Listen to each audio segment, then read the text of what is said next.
When 23-year-old Tony Hoffert set off from Southern California for a vacation in the Valley Sequoia Lake, he never expected an accident would change his plans. I was going on vacation and I ran into an intersection and was making a left. And there was a semi-truck doing 50 miles an hour. And he tried to avoid me but couldn't and hit my car. They were on the scene immediately and pulled me out of the car and gave me oxygen. And I was airlifted from there to the local hospital.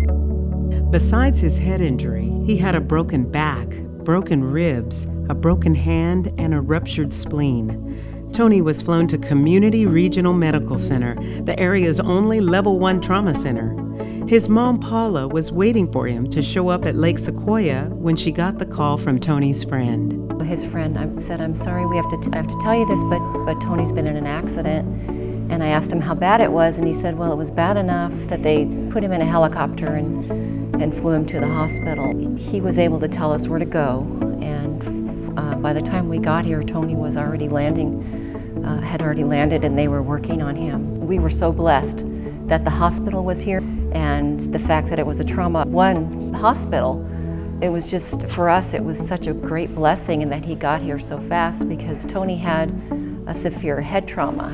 But I remember thinking, this sounds like this is life or death. And I was hoping that I heard them wrong. And so I asked them, is this life or death? And the nurse said, yes. And that that was the scariest moment. For 16 days, Tony was in a coma, and his parents from Southern California and brother from London were constantly at his bedside.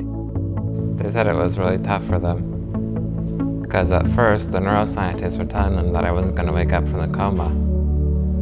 And not only did I wake up, but I'm able to walk and talk. But Paula said Tony didn't speak right away, and they were worried. Then the nurse asked him his brother's name, and he said, Matt. We tried to get him to speak later because we wanted to make sure we heard what we thought we heard. And then he said, my brother. And so it was 2 words together, and that was even more exciting. And then later that night, I asked him if he could just say one more thing before we had to go, because so we could get some sleep. And he said, "Are you coming back?" So then we knew he was thinking, and there was a lot going on in there, and it was amazing. It was just an amazing moment. I remember my parents in the hospital here telling me that they're really close by. During Tony's 2-month recovery, the Hofferts were able to stay at Terry's house, a home away from home for family who have loved ones in critical care at Community Regional. The first 3 days, or first couple days at least, we were pretty much living in the ICU, sleeping in the lobby. They were kind enough to give us a little tiny room to spend the night in, I think 1 or 2 nights, and they had a recliner in there. Because we really wanted to be close to him if anything changed, and obviously we were pretty far from home as well. But then Paula, her husband, and other son Matt needed somewhere more long-term and affordable since they lived 4 hours away. It was so wonderful that we could go to Terry's house, because it's less than I'd say a 5-minute walk for us to get from Terry's house to Tony's room. So I kind of got used to getting 2 and 3 hours of sleep here and there, and Terry's house was so convenient. I could just go whenever it was a good time, where I wasn't so worried, and get some rest and then come right back. And it just meant the world to me to be able to do that.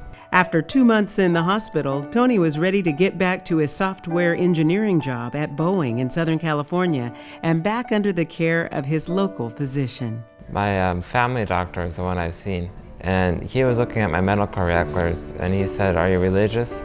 And I said, "Yes." He says, "You better be. It's a miracle that you're still here." He was saying that one of the injuries I received, most people don't usually survive it. Tony and his parents are grateful for Terry's house and the high-level care received at Community Regional.